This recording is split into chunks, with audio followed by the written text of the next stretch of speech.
Deepa Ramanujam. Deepa Ramanujam is an accomplished Indian-American actor, director, and producer whose career spanned over 2 decades. She began her journey in 1995 with the legendary director K. Balachandran in the television series Premi and into theatre under the mentorship of Bombay Jnanam.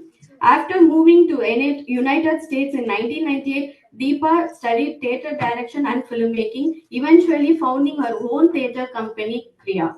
She has produced, directed, and acted in over 100 productions across North America and India. Her film credits includes working as a script supervisor for Achamundu Achamundu and contributing to production and direction in the film Kartaj.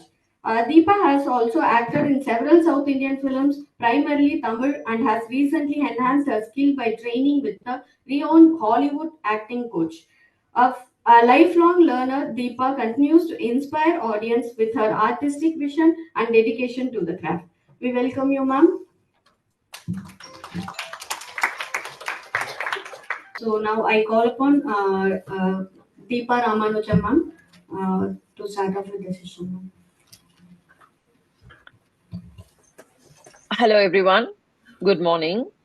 I would like to talk about the technological advancements, specifically about artificial intelligence and multi-agent workflow, which is the talk of the town here, and also a little bit about touch upon blockchain technology. See, the topic is such a vast one. We can keep on, like, we can go on and on, but the time given to us is like just 10 minutes. So, yeah.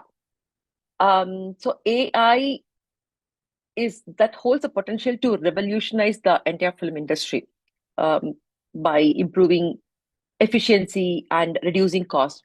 But at the same time, it also poses significant threats concerning job security, creative integrity, and ethical considerations too. So while we should embrace AI technologies, we must be extremely cautious about the impact. So a few days back, I was having a conversation with my daughter about the threats to the industry. She's a writer and published author, and her concern was genuine. The possibility of AI replacing human writers is high. I would say not just in script writing, but in other areas as well. Say editing, VFX, and my acting coach, he keeps telling us, you all need to be worried about actors being replaced by robots. We all laugh when he said that, but I guess we need to be a little bit concerned. So let's talk about dubbing. So one can make a voiceover artist to come over and then say for an hour, and then take their voice and pay just for an hour. But the possibilities of using their voice for future works are very high without the artist getting paid, right? So this is a serious concern. So we have seen AI-generated deepfake videos of the actors in the past, right? Like Tamanna's Kavala video, that song was recreated with Simran and a few other actors. And Rashmika's face was used for a woman wearing revealing clothes. So these examples raise ethical and legal questions. So last year here in Hollywood, we had a major writer's strike.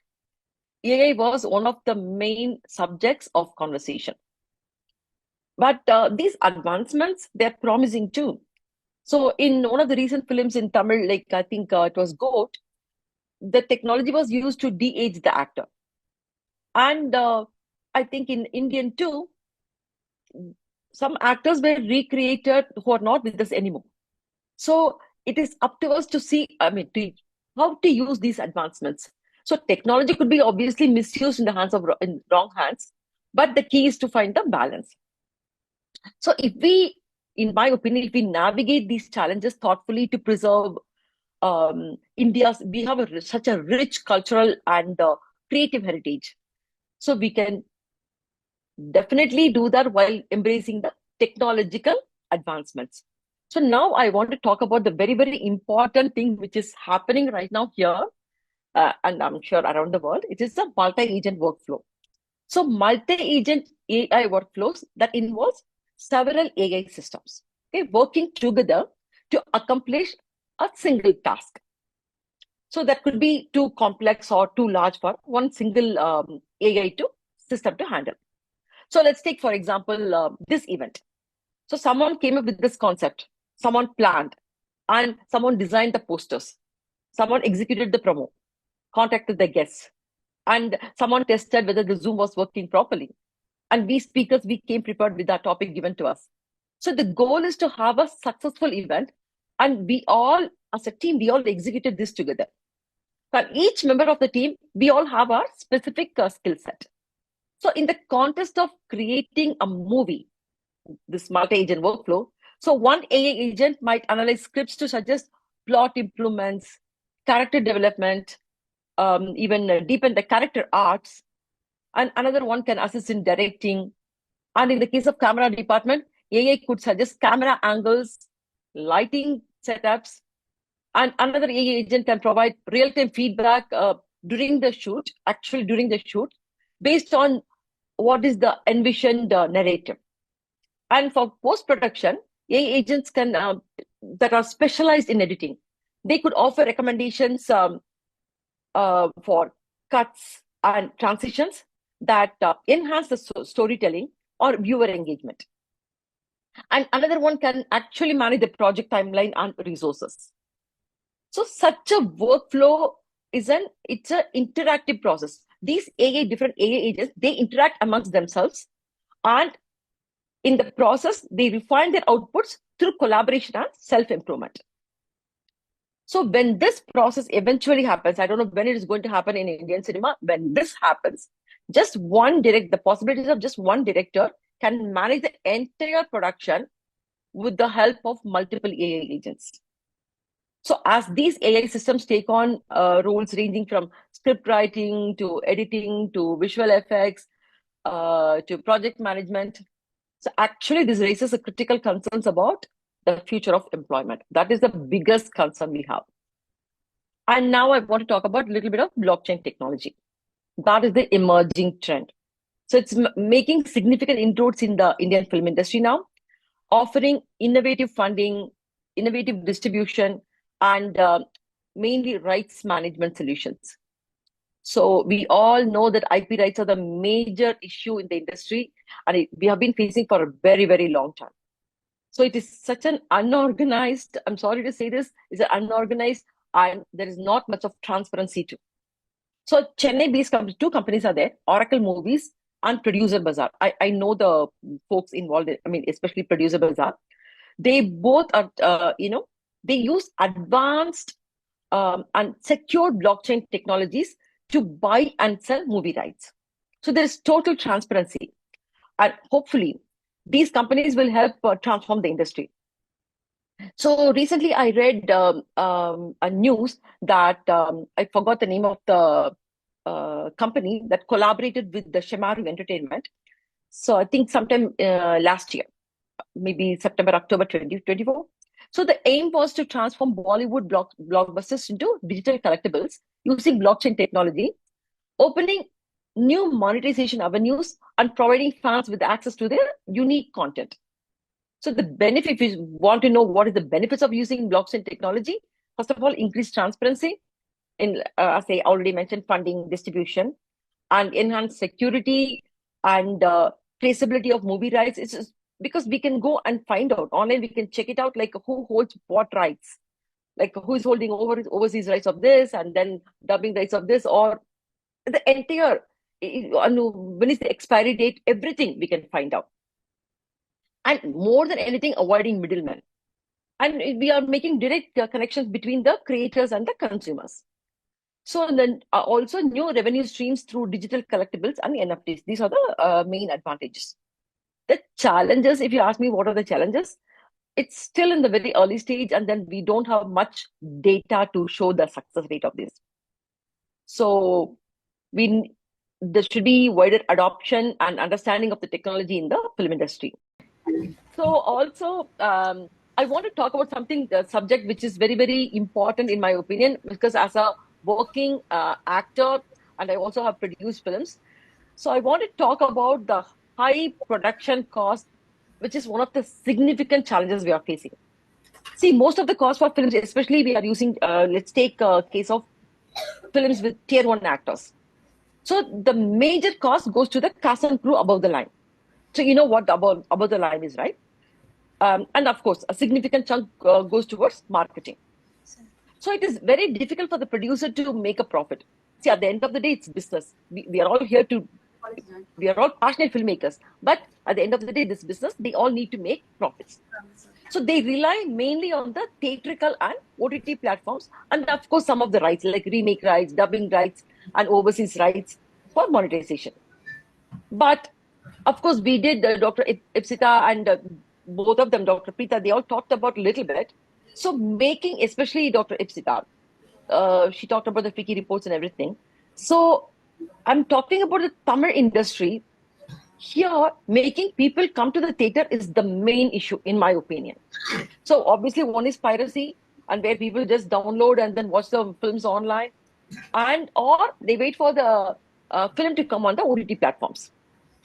People can watch films without stepping out of their house and at their convenience. They can rewind, pause, fast forward, versus spending a minimum of 1,000 rupees for a family to go to theater to watch a film. But if you take in the case of mid-budget and low-budget films, they don't even get the theatrical release they deserve. So even if they get one, it'll be limited, very, very limited shows. Just hardly like that too at an odd hours in my whatever I have observed so far. So there is definitely a revenue loss. And also OTT platform, they won't pay just like that millions to all these films, anything and everything. But they also need to know that these films will be watched by the audience. So the only way, the way they can check is the success rate of success at the theaters. In my opinion, it's a vicious cycle.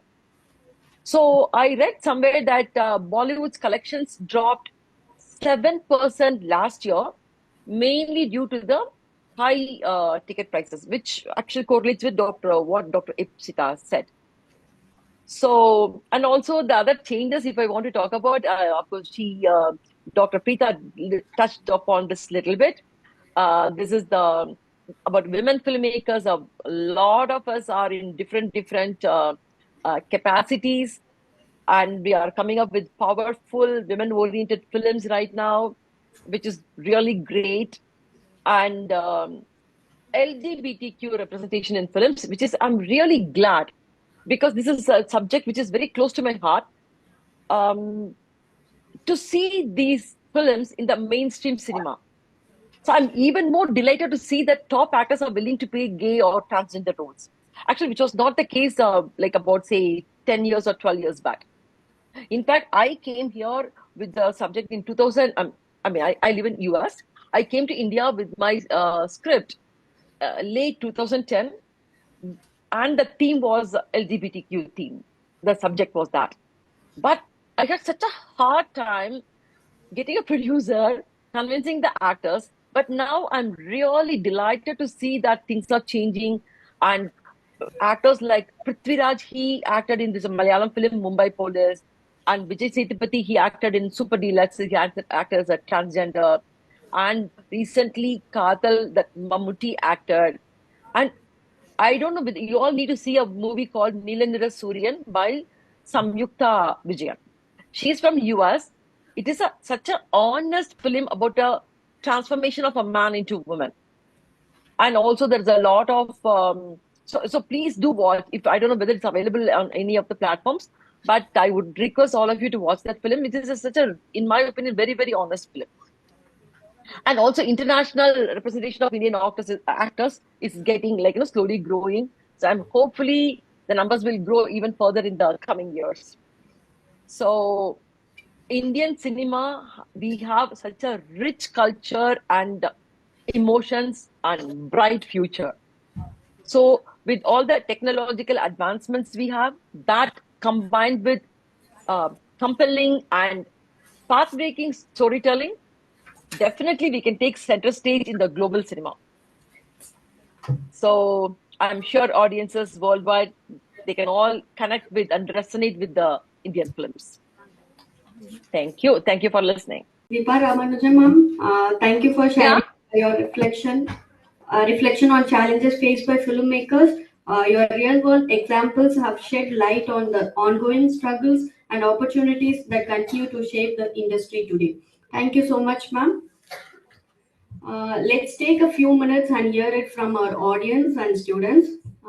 Students, you can ask questions to the panelists if you have any question. Yeah. Good afternoon, ma'am. Deepa ma'am, am I audible? Deepa ma'am, am I audible now? Thank Yes, you, ma'am. yes, you are. So you went to college in the US to study direction and later acting classes. You have worked on the set and directed it and have been acting for a long time now. My question is, how much do academics play a role in someone's film career? Wow, such a fantastic question. Um, okay, let me start by, I'll take 2, 3 minutes to answer this question because this is, I really want to share this. Um, I have been wanting to share this with some of the students. So those days, how things used to happen is people used to work as ADs, or in the case of camera, DOPs, they need to assist the DOPs before they actually tried for direction or started working in any films, right? So this was like on the job learning. But directors like Kartik Subbaraj or I'm giving examples from Tamil industry, Nalan Kumarasamy, they broke that. And actually, they used to say that formal education is not necessary. But in my opinion, you learn the basics. You get a good foundation and learn all the essential skills. Of course, as others say, that many legends, including my own guru, KB sir, they have not gone to film schools. But when you have a strong foundation, it is going to help you a lot when you actually enter the real life. See, what we study in school, as I said, it's just the foundation, right? But in real life, it is very, very different. So the skills, what you're going to be learning in the college, that you need to apply those skills on the job. So why are we all here? We are all passionate filmmakers, right? In any of the crafts. So we are passionate about filmmaking, but passion alone won't help. At the end of the day, it's business, serious business. So someone is successful when a film is made. So there's not enough when you have a script in your hand that needs to be made into a film, and also that has to be released. Either it's a theatrical release or OTT platform, only then we can call it as a success. So here the competition is very, very high. And we all need to be very realistic. If I were to give one piece of advice to the students, I would say develop patience. See, if you're a director, you need to convince a producer and also the lead actors. You may have to approach many actors, like it won't click the first time. Many actors and the production houses, and wait for them to get back to you. Okay? And if you're an actor, so the director must be convinced that you fit the part. And it is not that easy to get a break in the industry. See, I'm not discouraging here. Please don't get me wrong. I'm not discouraging. I am just being practical and realistic, and I'm sharing my own experiences. That's it. So, assuming that you have a producer to back you up, and let's say you have a fantastic team. So, but the film, as I said earlier, the film has to be completed, then released. So, recently I was talking to the president of the Producers Council here in Tamil Nadu, South Indian Producers Council or Tamil Nadu, I think Tamil Nadu. So he told me that hundreds and hundreds of films are waiting for release. And it's not happening anytime soon. So take the one that got released recently, the Madagada Raja. The film was released after 12 years. Really, after 12 years, the movie got released few weeks back. So you need to have patience. And you need to be strong, iron men or iron women mentally. And you cannot be taking impulsive decisions that might ruin your career. See, I'm saying all this out of just sheer experience. And what will you be doing while you're waiting to hear back from the director or the producer? So you need to hone your skills. See, and also whatever I said about the discouraging thing, nothing can happen to any of you. You may all get lucky too, but you need to be prepared for the worst, right? So when I'm talking about honing your skills, keep yourself updated with what's happening in the world. Like watch as many films as possible, network, join a team as an assistant, or you can learn on the job. If you're an actor, you can join a theater group. I'm from theater. And I cannot describe in words the experience you face when you get onto the stage. Right? You need to experience it. And also, if you want to become a director, you don't need, with all the technological advancements, you don't really need a big setup or a lot of money. So even you can shoot using your iPhone, right? So, yeah, and also you can upload it on YouTube and market it on social media. So all these things are going to help you strengthen your resume. So, and also these projects, one important thing is when you're actually trying out doing small projects like this, the one thing important lesson you're going to learn is what not to do in the real life, real set. So good luck to each and every one of you. Don't stop learning, develop patience and mental strength, journal, do yoga, meditation, keep your body and mind strong. You need these strengths to face the real world when you get out of college. That's it. That's my. Thank you so much, ma'am. Good morning, ma'am. So this is not a question like specifically for anyone, but a general question. Do you believe that Indian filmmakers, in their need for global appreciation, tend to compromise on showcasing the essence of Indian culture in their films? And if so, how can this be rectified to maintain cultural authenticity? Are we compromising? Uh, in today's time, we see that filmmakers are actually like making content to win awards, especially Oscar, and Yeah. not like they're not focusing on Indian culture.